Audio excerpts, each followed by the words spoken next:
Welcome to KGH online classes. నేను ఇసాక్ సార్ని. ఏపీపీఎస్సికి గాను mental ability part both the languages Telugu as well as English, ఈ రెండింటిని నేను ఇక్కడ బోధిస్తాను. సో ఫస్ట్ ఆఫ్ ఆల్ మనకు కావాల్సింది ఏంటి అంటే స్ట్రాటజీ ఈజ్ ఇంపార్టెంట్. అసలు సిలబస్ ఏంటి, సిలబస్లో ఉన్నటువంటి కంటెంట్స్ ఏంటి, అలాగే అందులో ఉన్నటువంటి యూనిట్స్ ఎలా ఉన్నాయి, ఆ తర్వాత ఆ యూనిట్స్ పరంగా మనకు వచ్చేటటువంటి మార్క్స్ ఎలా ఉంటాయి. So these are very very important to us. ఇవి మనకు చాలా ఇంపార్టెంట్. సో వీటిని మనం ముందుగా ఒక చిన్న అనాలిసిస్, ఒక పరిశీలన చేద్దాం. ఆ పరిశీలన తర్వాత మన సిలబస్ ఎలా ఉంటుంది, సిలబస్ నుంచి క్వశ్చన్స్ ఎట్లా ఉన్నాయి, ఆ తర్వాత ఏ విధంగా మనం చదవాలి అనే ఓరియంటేషన్ లాంటిది మనకు ఈరోజు మనకు ఉండేటటువంటి ఈ క్లాసెస్. ఓకేనా? సో మీకు ఏమన్నా డౌట్స్ ఉన్నా కూడా ఆ డౌట్స్ను ముందు పెట్టడం చేయండి. సో మెసేజ్ రూపంలో, దెన్ వాటి పరంగా నేను మీకు క్లారిఫికేషన్ కూడా ఇవ్వడానికి అవకాశం ఉంటుంది. Okay, first of all so join అయిన వాళ్ళు ఇక్కడ మీకు వాయిస్ అనేది క్లియర్గా ఉందా లేదా అనేది ఫస్ట్ మీరు చెక్ చేసుకోండి. ఓకేనా? Then come to good evening to each and everybody. Right, now come to the point is that ఇక్కడ మనం ఏం చేస్తాం, గ్రూప్ 2లో మనకున్నటువంటి సిలబస్ ఎలా ఉంటుంది, సో గ్రూప్ 2లో మెంటల్ ఎబిలిటీ పార్ట్ ఎలా ఉంటుంది, మనం దీన్ని ప్లాన్ చేసుకుందాం. ఓకేనా?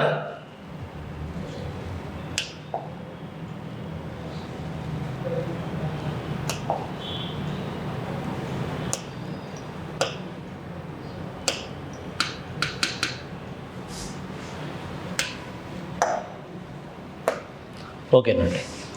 సో ఇక్కడ ఉన్నటువంటి గ్రూప్ 2 గాను మన మెంటల్ ఎబిలిటీ పార్ట్ ఎలా ఉంటుంది, సో మెంటల్ ఎబిలిటీ పార్ట్లో నుంచి మనకున్నటువంటి మేధా సామర్థ్యం, మెంటల్ ఎబిలిటీ పార్ట్లో నుంచి మనకున్నటువంటి టాపిక్స్ ఎలా ఉంటాయి, ఏ విధంగా మనల్ని అడుగుతూ ఉంటాడు చూద్దాం. ఇందులో మెంటల్ ఎబిలిటీ పార్ట్లో మనకుండేటటువంటివి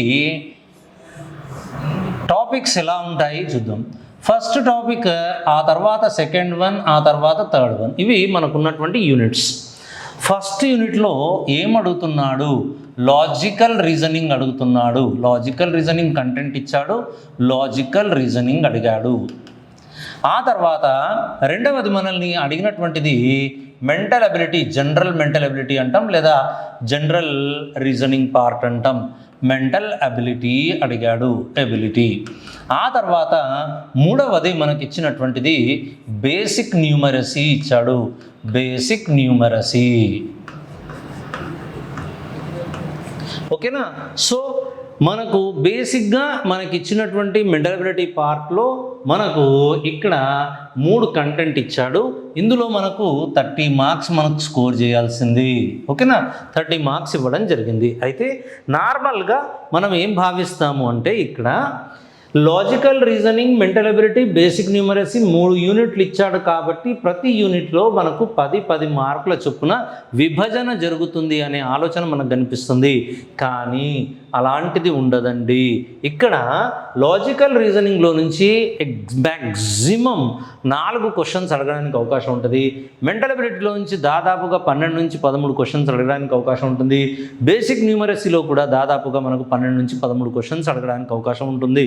కానీ లాజికల్ రీజనింగ్లో మ్యాక్సిమం 4 క్వశ్చన్స్ కంటే ఎక్కువ అడగడు.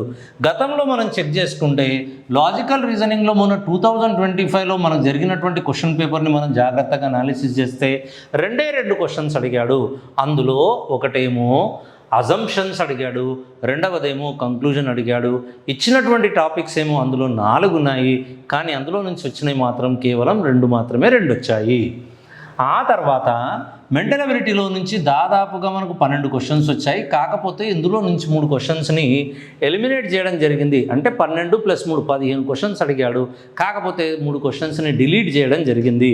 ఆ తర్వాత బేసిక్ న్యూమరసీలో నుంచి 11 క్వశ్చన్స్ వచ్చాయి. 2 క్వశ్చన్స్ ఇందులో నుంచి డిలీట్ చేయడం జరిగింది. ఓకేనా? సో ఇక్కడ 2 మార్కులు 2 నుంచి 4 మార్కులు ఫస్ట్ యూనిట్కి గాను మనకున్న వెయిటేజ్. ఆ తర్వాత మెంటల్ ఎబిలిటీ పార్ట్లో ఇక్కడ దాదాపుగా మనకు 12 మార్క్స్ అడిగాడు. ఆ తర్వాత ఇందులో నుంచి మనకు 11 మార్క్స్ మనల్ని క్వశ్చన్ అడిగాడు. ఓకే, 11 క్వశ్చన్స్ 11 మార్క్స్ ఇందులో నుంచి వెయిటేజ్ అడగడం జరిగింది. ఓకే, ఇది అయిపోయిన తర్వాత నెక్స్ట్ మనకు కావాల్సినటువంటిది ఇంపార్టెంట్ ఏంటంటే ఈ లాజికల్ రీజనింగ్లో ఏమడుగుతున్నాడు, మెంటల్ ఎబిలిటీలో ఎలాంటి కంటెంట్ మనకు కనిపిస్తుంది, ఆ తర్వాత బేసిక్ మనకు ఈ న్యూమరసీలో ఎలాంటి కంటెంట్ మనకు కనిపిస్తుంది అనేది కూడా మనకు ఇంపార్టెంటే. ఓకేనా, దట్ వి సీ. నెక్స్ట్ చూడండి, ఇక్కడ ఫస్ట్ యూనిట్కి వచ్చినట్లయితే ఫస్ట్ యూనిట్లో మనకున్నది లాజికల్ రీజనింగ్ అంటాం. ఈ లాజికల్ రీజనింగ్లో ఏం కనిపిస్తుంది, లాజికల్ రీజనింగ్లో మనకున్నటువంటి కంటెంట్ ఏవేవి ఉన్నాయి, ఇందులో మనకు కనిపించేది ఫస్ట్ మనకు కనిపించేటటువంటి కంటెంట్ ఏంటి, number 1 topic is statements and assumptions అంటాం. ఏమంటాం, స్టేట్మెంట్స్ అండ్ అజంప్షన్స్ అంటాం. స్టేట్మెంట్స్ అండ్ అజంప్షన్స్ మనం తెలుగులో ప్రకటనలు ఆ తర్వాత ఊహలు అంటాం. ప్రకటనలు, ఊహలు, this is the first topic. Okay, ఆ తర్వాత రెండవది స్టేట్మెంట్ అజంప్షన్స్ తర్వాత స్టేట్మెంట్స్ ఆర్గ్యుమెంట్స్ అంటాం. స్టేట్మెంట్ ఆర్గ్యుమెంట్స్ అంటే ఇవే ప్రకటనలు వాదనలు అంటాం. ఓకేనా. ఆ తర్వాత నెక్స్ట్ వచ్చేది మూడవది స్టేట్మెంట్స్ కంక్లూజన్స్ అంటాం. స్టేట్మెంట్స్ కంక్లూజన్స్ ఇచ్చాడు అంటే ప్రకటనలు తీర్మానాలు ఇచ్చాడు. తీర్మానాలు తెలుగులో. అదేవిధంగా కోర్సెస్ ఆఫ్ యాక్షన్ నాలుగవది కోర్సెస్ ఆఫ్ యాక్షన్ ఇచ్చాడు. కోర్సెస్ ఆఫ్ యాక్షన్ అంటాడు. కోర్సెస్ ఆఫ్ యాక్షన్లో ఇక్కడ ప్రతిచర్యలు అంటాం. ఒక చర్య ఉంటుంది, దానికి గాను ప్రతిచర్య ఏ విధంగా ఉంటుంది. ఇవి లాజికల్. మనకున్నవి 4 టాపిక్స్ కాబట్టి మ్యాక్సిమం 4 క్వశ్చన్స్ మనము ఎక్స్పెక్ట్ చేయడానికి అవకాశం ఉంటుంది. మోస్ట్లీగా 2 ఉండొచ్చు, కాకపోతే మనం ఎక్స్పెక్ట్ చేయొచ్చు ఒక 4 క్వశ్చన్స్ రావడానికి అవకాశం ఉంటుంది అని మనం ప్లాన్ చేసుకోవచ్చు. ఓకే, ఇదైపోయిన తర్వాత నెక్స్ట్ మనము ఇక్కడ నుంచి సెకండ్ టాపిక్లోకి మనం వెళ్దాం. సెకండ్ యూనిట్లోకి మనం వెళ్తే ఈ సెకండ్ యూనిట్లో జనరల్ మెంటల్ ఎబిలిటీకి సంబంధించినటువంటి క్వశ్చన్స్ మనకు కనిపిస్తాయి. అందులో ఫస్ట్ మనకు కనిపించేది నంబర్ సిరీస్ కనిపిస్తుంది. ఫస్ట్ ఏంటి, నంబర్ సిరీస్ కనిపిస్తుంది. ఆ తర్వాత అలాగే లెటర్ సిరీస్ మనకు కనిపిస్తుంది. లెటర్ సిరీస్ అంటే సంఖ్యా శ్రేణులు, ఆ తర్వాత మనకు కనిపించేవి అక్షర శ్రేణులు అంటాం. సంఖ్యా శ్రేణులు అన్న అలాగే అక్షర శ్రేణులు అన్న 2 మనకు వేరువేరుగా ఉంటాయి. కాకపోతే అవి ఒక సన్నిహిత సంబంధాన్ని కలిగి ఉన్నట్టుగా మనకు కనిపిస్తాయి. ఆ తర్వాత రెండవది భిన్న పరీక్ష అంటాడు. భిన్న పరీక్ష ఇంగ్లీష్లో మనం ఏం చెప్పొచ్చు, ఆడ్ మ్యాన్ అవుట్ అంటాం. Odd man out. So that number series ఒకటి, ఆ తర్వాత నెక్స్ట్ వచ్చేది ఆడ్ మ్యాన్ అవుట్. ఆ తర్వాత నెక్స్ట్ మనకు కనిపించేది కోడింగ్ డీకోడింగ్ అంటాం. కోడింగ్ డీకోడింగ్ గురించి మనల్ని అడుగుతుంటాడు. ఆ తర్వాత బ్లడ్ రిలేషన్స్ అడుగుతాడు, రక్త సంబంధాలు అడుగుతుంటాడు. ఆ తర్వాత డైరెక్షన్స్లో నుంచి క్వశ్చన్స్ అడిగాడు, దిశల్లో నుంచి క్వశ్చన్స్ అడుగుతాడు, డైరెక్షన్స్. ఆ తర్వాత ఇది మనకు కనిపించదు కానీ దీనిపైన 3 క్వశ్చన్స్ అడిగాడు గతంలో. సో సిలబస్లో లేదు అనుకోవడం పొరపాటు. డెఫినెట్గా ఇందులో నుంచి కూడా క్వశ్చన్స్ మనల్ని అడిగాడండి. కాబట్టి ఇక్కడ డైరెక్షన్స్ తర్వాత నెక్స్ట్ మనకు ఉండేటటువంటి టాపిక్ బ్లడ్ రిలేషన్స్ అయిపోయింది, డైరెక్షన్స్ అయిపోయింది, కోడింగ్ డీకోడింగ్ అయిపోయింది. ఆ తర్వాత ఇక్కడ ఏం చేశాడు అంటే డయాగ్రామ్స్కి సంబంధించినటువంటివి. అంటే దిస్ ఈజ్ వెరీ ప్యూర్లీ ఏంటిది నాన్ వర్బల్ పార్ట్ అడిగాడు. నాన్ వర్బల్ పార్ట్ అంటే ఇందులో గల త్రిభుజాల సంఖ్య ఎన్ని, ఓకేనా, అలాగే ఇందులో గల చతురస్రాల సంఖ్య ఎన్ని, అలాగే ఇందులో గల సరళ రేఖలు ఎన్ని, అలాగే నెక్స్ట్ ఏంటి, ఇలా మనకు సిరీస్లో మనం చూస్తూ ఉంటాం. ఇలాంటి డయాగ్రామ్స్ ఇస్తాడు, ఓకే, ఇలా డయాగ్రామ్స్ ఇస్తాడు. ఇక్కడ ఒక త్రిభుజం, ఇక్కడ ఒక త్రిభుజం ఇస్తాడు. ఇందులో నీటి ప్రతిబింబాలు, అలాగే మనల్ని నీటి ప్రతిబింబాలు, అలాగే దర్పణంలో అంటే అద్దపు ప్రతిబింబాలు going to be called as the mirror images as well as the water images he is asking. So diagrams based upon the diagrams, counting the figures, counting the triangles, counting the circles, counting the squares, counting the line segments, as well as ఇప్పుడు non వర్బల్లో మనకు series ఉంటుంది, non వర్బల్లో analogy ఉంటుంది, non వర్బల్లో classification ఉంటుంది, non వర్బల్లో mirror images ఉంటాయి, non వర్బల్లో water images ఉంటాయి, అలాగే non వర్బల్లో embedded figures ఉంటాయి. Okay, ఇలాంటి క్వశ్చన్స్ మనల్ని అడుగుతూ ఉంటాడు. ఇది కొద్దిగా వెయిటేజ్ ఉంటుంది. ఇందులో నుంచి 4 క్వశ్చన్స్ మనకు గతంలో కనిపించాయి. మొన్న జరిగినటువంటి 2025 పేపర్లో మనకి ఇవి కనిపించాయి. కాబట్టి వీ టేక్ లైక్ దిస్, సరేనా? రైట్, ఇదైపోయిన తర్వాత నెక్స్ట్ వచ్చేది బ్లడ్ రిలేషన్స్, డైరెక్షన్స్, డయాగ్రామ్స్ అయిపోయింది. So this is completed. Second unit మనం పూర్తిగా కంప్లీట్ చేసుకున్నాం. ఇదైపోయిన తర్వాత నెక్స్ట్ మనకు third one is very important. ఇది థర్డ్ యూనిట్ ఏంటి? థర్డ్ యూనిట్ ఏం చెప్తుంది అంటే బేసిక్ న్యూమరసీ అంటాం. ఫస్ట్ ఇందులో నంబర్ సిస్టమ్ గురించి అడుగుతున్నాడు.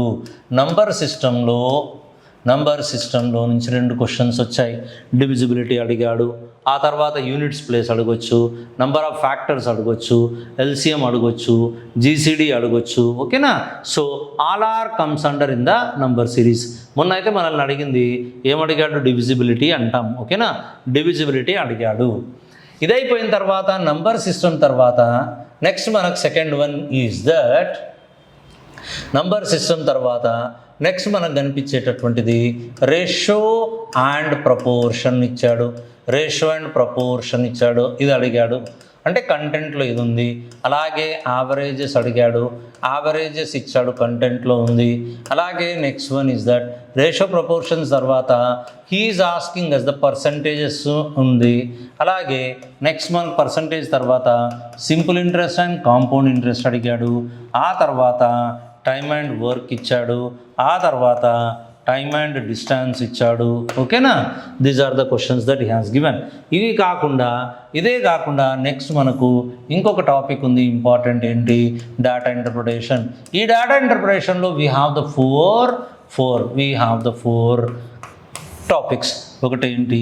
పట్టికల విశ్లేషణ అంటాం, అంటే అనాలిసిస్ ఆఫ్ ద టేబుల్స్ అంటాం, పట్టికల విశ్లేషణ. ద సెకండ్ వన్ వచ్చేది మనకు వలయ చిత్రపటాలు, అంటే పై డయాగ్రామ్స్ అంటాం లేదా పై గ్రాఫ్స్ అంటాం. ఆ తర్వాత మూడవది బార్ పటాలు, బార్ గ్రాఫ్స్ అంటాం.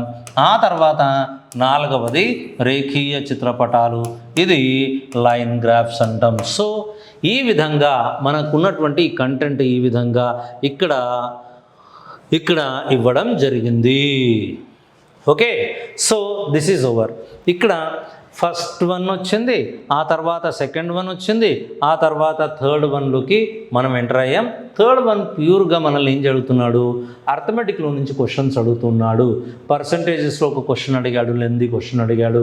సింపుల్ అండ్ కాంపౌండ్ ఇంట్రెస్ట్లో ఒక క్వశ్చన్ అడిగాడు, కాంపౌండ్ ఇంట్రెస్ట్కి సంబంధించిన ఒక క్వశ్చన్ అడిగాడు. టైమ్ అండ్ వర్క్లో ఒక క్వశ్చన్ అడిగాడు, టైమ్ అండ్ డిస్టెన్స్లో ఒక క్వశ్చన్ అడిగాడు, ఓకేనా? రేషియో ప్రపోర్షన్లో 2 క్వశ్చన్స్, ఒకటేమో ఏజెస్ పైన, ఒకటేమో మిశ్రమాల పైన ఒక క్వశ్చన్ అడిగాడు. యావరేజెస్లో గతంలో మాత్రం అడగలేదు. నంబర్ సిస్టంలో నుంచి మనల్ని క్వశ్చన్స్ అడిగాడు, డివిజిబిలిటీ అడిగాడు, ఒకటేమో రీజనింగ్ అబిలిటీకి సంబంధించింది ఒక క్వశ్చన్ అడిగాడు. So he has given. పట్టికల విశ్లేషణ నుంచి మనల్ని డైరెక్ట్గా అడగలేదు, కాకపోతే ఒక పట్టికను తీసుకొని ఇక్కడ డిసిషన్ మేకింగ్ రూపంలో క్వశ్చన్ అడగడం జరిగింది. So this is the orientation class. ఇట్లా మనకున్నటువంటిది. సో ఇక్కడ మనము మొట్టమొదటిగా మనం ఏం చేస్తాము అంటే ఫస్ట్ యూనిట్ 2 నేర్చుకుంటాం. యూనిట్ 2 తర్వాత యూనిట్ 1, ఆ తర్వాత వచ్చేది యూనిట్ 3 నేర్చుకుంటాం. అయితే యూనిట్ 1లో మనకున్నటువంటి టాపిక్స్ గురించి మనం ప్లాన్ చేసుకుందాం ఒకసారి. యూనిట్ 1లో మనం ఫస్ట్ ఆఫ్ ఆల్ మనం నేర్చుకునేటటువంటి టాపిక్ ఏంటి అంటే ఇది భిన్న పరీక్ష నేర్చుకుంటాం. భిన్న పరీక్ష అన్న అలాగే క్లాసిఫికేషన్ అంటాం. క్లాసిఫికేషన్ అన్న రెండు ఒకటే. భిన్న పరీక్ష అన్న క్లాసిఫికేషన్ అన్న రెండు ఒకటే. ఆడ్ మెన్ అవుట్ అన్న భిన్న పరీక్ష అన్న క్లాసిఫికేషన్ అన్న all are the same thing. Okay, so ఇది మనకున్నటువంటిది. దీని తర్వాత మనం నేర్చుకునేటటువంటి టాపిక్ ఏంటి అంటే కోడింగ్ డీకోడింగ్ నేర్చుకుంటాం. కోడింగ్ డీకోడింగ్ నేర్చుకుంటాం. ఓకేనా. కోడింగ్ డీకోడింగ్ తర్వాత నెక్స్ట్ మనం నేర్చుకునేవి శ్రేణులు నేర్చుకుంటాం. సిరీస్ అంటాం. శ్రేణుల్లో మనకు రెండు రకాలుగా శ్రేణులు కనిపిస్తాయి. ఒకటి అక్షర శ్రేణులు, రెండవది సంఖ్యా శ్రేణులు. ఇవి రెండు మనకు కనిపిస్తాయి కాబట్టి ఈ రెండింటిని మనం నేర్చుకుంటాం. ఆ తర్వాత నెక్స్ట్ వచ్చేది 4th క్వశ్చన్, భిన్న పరీక్ష, కోడింగ్ డీకోడింగ్, శ్రేణులు.